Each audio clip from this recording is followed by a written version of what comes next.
son realmente impresionantes en esto que ellos mismos llaman simulación diciembre-enero 2024. Simulación. Pero esta simulación deja como dato final que 27 millones de personas son pobres en este país y hay 7 millones de indigentes. Está en línea Agustín Salvia, que es el director del Observatorio de la Deuda Social de la UCA. Agustín, ¿qué tal? ¿Cómo le va? Buenas tardes. ¿Qué tal? Buenas tardes, Jorge y equipo. ¿Cómo anda? ¿Bien? Trabajando. Me imagino. Cuénteme, ¿por qué ponen simulación?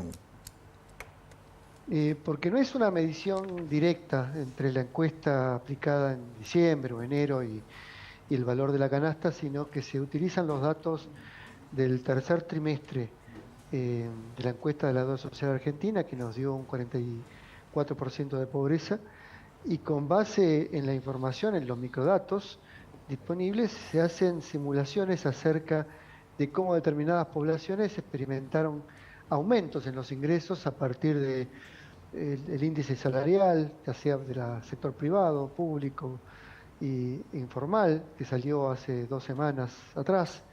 Se toma en cuenta la evolución de las remuneraciones, de las jubilaciones, de las pensiones, de los programas sociales. Se evalúa tanto para diciembre como con información para enero, el impacto que han tenido los programas sociales, el aumento de las transferencias por AUH. Todo esto se le va imputando a los hogares esos ingresos y se vuelve a recalcular la medida de pobreza a partir de los valores de la canasta correspondiente a diciembre y correspondiente a enero, también informados por el INDEC. Entonces, es decir, no es una medición directa.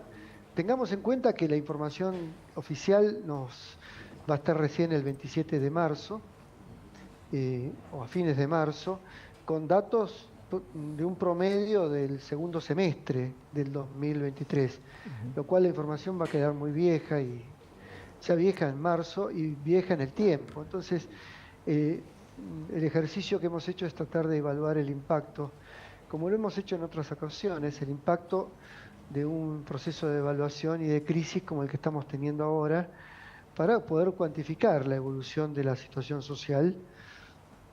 Podemos más o menos equivocarnos, hay un margen de error en esas estimaciones.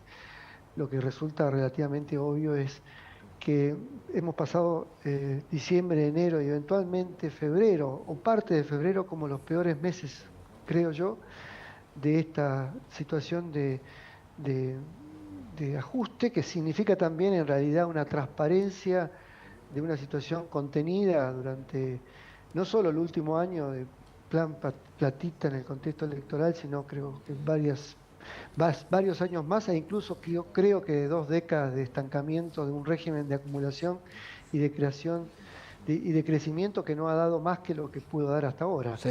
40% de población en situación de informalidad estructural, 30% de pobres estructurales, y bueno, poco creación de empleo genuino y un proceso de empobrecimiento general de la sociedad argentina, ¿no? Agustín, cuénteme una cosa, este número, el 57%, ¿usted se lo achaca al gobierno de Milei?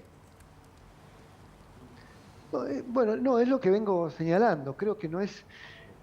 Cuando el gobierno de Milei toma una decisión de política económica, que es no generar o reducir el déficit fiscal, anclar el sistema de precios en el déficit fiscal y empezar a reducir los gastos públicos que sean generadores de un proceso inflacionario y de desequilibrio macroeconómico. El desbalance con el cual recibe el gobierno de Milei, el desbalance macroeconómico es enorme. Y lo que hace es poner en blanco y negro ese desbalance cuando uno empieza a cerrar la canilla del gasto. Alguien tenía que hacerlo. Ganara quien ganara, lo tenía que hacer.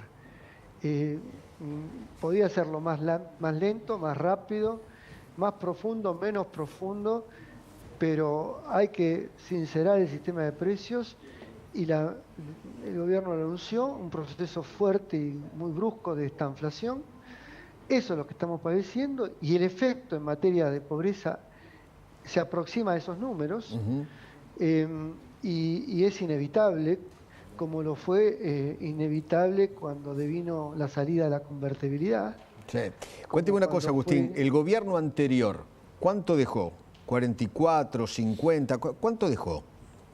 De la pobreza contenida dejó 44, para el Observatorio de la Deuda Social Argentina dejó 44% de pobreza en el tercer trimestre. El INDEC va a dejar como cifra del semestre 43%, y el cuarto trimestre seguramente le va a dar algo así como 46, 47%. El último trimestre del año. ¿A quién le va a dar al último? ¿Al INDEC o a ustedes? Al INDEC. Al INDEC. ¿Y a ustedes cuánto le dio el último trimestre? Por eso no medimos el último, pero sí, cuando analizamos diciembre nos da 49,5%. Ah, ok. Cuando hacen diciembre le da 49, ¿cuánto? 49,5%. 5. Ok. Ese sería un efecto inmediato de una situación donde hay que era una la contenida. Que era contenida. Bueno, digamos que también enero sigue con la misma dinámica. Lo que ocurre en enero es que, en enero se cobran las remuneraciones, los salarios de diciembre. Y tanto en diciembre como en enero, los ajustes por paritaria, el salario mínimo, está detenido. Y en enero es un momento muy delicado que produce este efecto. En febrero es de esperar que incluso ahora a final de mes haya una actualización del salario mínimo, y ya empezaron las paritarias y los ajustes de salario, lo cual febrero y marzo van a verse compensados con aumentos en las remuneraciones. Diciembre no lo tuvo, y fue un impacto inflacionario sin aumento significativo en los ingresos, más allá de los programas sociales que sí aumentaron, y que hizo que la indigencia no fuera más alta que el 15% en principio, por el dato estimado. Ok. Agustín Guillermo Laborde, un gusto saludarlo, como siempre. Tal, Guillermo, igualmente. Quería resaltar lo que usted dice, porque nosotros hablamos mucho de inflación reprimida, pero usted también habla y utiliza una expresión que estoy 100% de acuerdo, que es pobreza reprimida, que dejó el anterior gobierno, que traducido significa pobres que vamos a medir en este primer trimestre o primer semestre, incluso diría del 2024, pero corresponden a la mala praxis del gobierno anterior, y me parece valioso. Bueno, usted lo destaca, claro, a mi juicio, muy bien. Sí, y yo no diría que solamente la mala praxis del gobierno anterior, pero sin duda, del 35%, 36% que deja el gobierno de Macri a este 44, 45% que deja el gobierno de Alberto Fernández, y del 30% que dejó Cristina al 36, 37% de Macri. Y cuando uno sigue hacia atrás va mostrando que efectivamente la mala praxis en materia de política macroeconómica no ha sido propiedad solamente del último gobierno, y que en realidad algo funcionó mal durante los últimos 20 a 24 años. La salida de la convertibilidad dejó un régimen económico fundado en el hiperventilado en consumo y con muy poca capacidad de crear inversión y empleo y exportación. Y no se fomentó ese proceso, se afianzó más la dinámica del consumo interno, y se nos olvidó que un país crece con inversión y creando empleo, y no creando programas sociales. Con un supuesto Estado presente, pero más ausente de nunca. Un Estado cada vez más presente, pero un Estado gigante, bobo, muy débil en su capacidad de regular y de incentivar procesos de desarrollo económico y de integración social, incluso de desarrollo regional, porque todo lo que se desarrolló durante estos 20 años ha tenido más que ver con el esfuerzo y la iniciativa del sector privado, sobre todo de sectores rurales o agroindustriales, y de cómo han luchado las pequeñas y medianas empresas, cómo han luchado para no fundirse y no ser arrasadas por la crisis.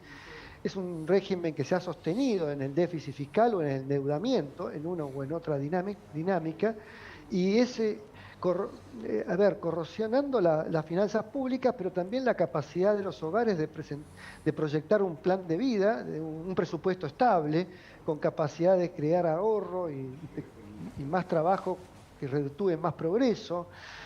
Argentina estaba estancada. A ver, la medición de estancamiento es clara en los 10 años, en los últimos 10, 12 años.